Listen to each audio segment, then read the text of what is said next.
place manpower as the greatest natural resource.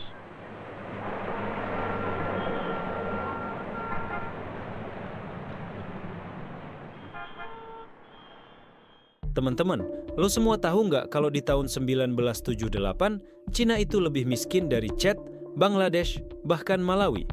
Gue nggak tahu kalian gimana, tapi kalau gue lebih miskin dari Malawi, itu udah jadi momen evaluasi hidup sih. Bayangin, GDP per kapita mereka waktu itu cuma $155. Serius, itu bahkan nggak cukup buat beli iPhone bekas. Sementara Amerika, mereka udah di atas $10.000 per kapita.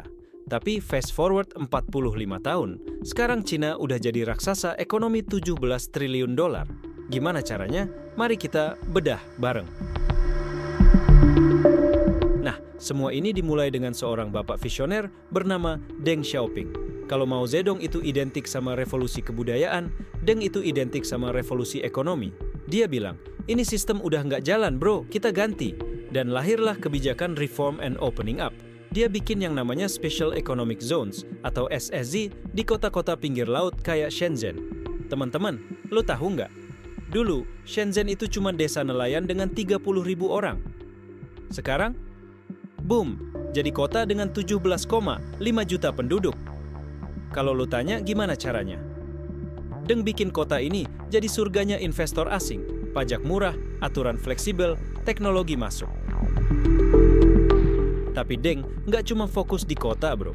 Dia tahu bahwa 80% rakyat Cina tinggal di desa dan mayoritas mereka adalah petani.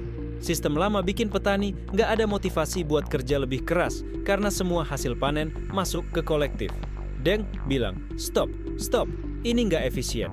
Dia bikin sistem household responsibility.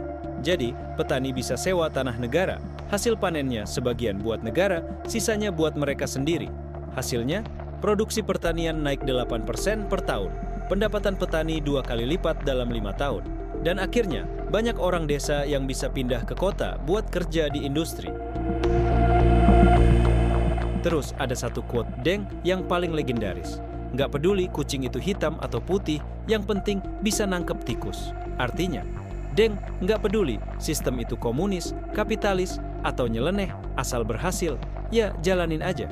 Dia mulai reformasi BUMN biar lebih mandiri dan pelan-pelan izin bisnis swasta. Dampaknya, ratusan juta lapangan kerja tercipta. Angka kemiskinan ekstrem yang dulunya 90% sekarang tinggal di bawah 1%. Dan lo tahu apa yang paling gila? Dari 1978 sampai 2018, pertumbuhan ekonomi Cina rata-rata 9,5% per tahun. Itu kayak lo naik eskalator yang turbo, bro. Lebih dari 800 juta orang keluar dari kemiskinan dan harapan hidup mereka naik dari 66 ke 77 tahun. Jadi, pelajaran dari Cina itu apa, teman-teman? Kalau hidup lagi seret, jangan takut eksperimen. Deng bilang, nyebrang sungai dengan ngeraba batu. Pelan-pelan aja, asal lo terus maju. Cina nggak cuma bangkit, mereka jadi superpower dunia. Nah, sekarang pertanyaannya, kapan kita?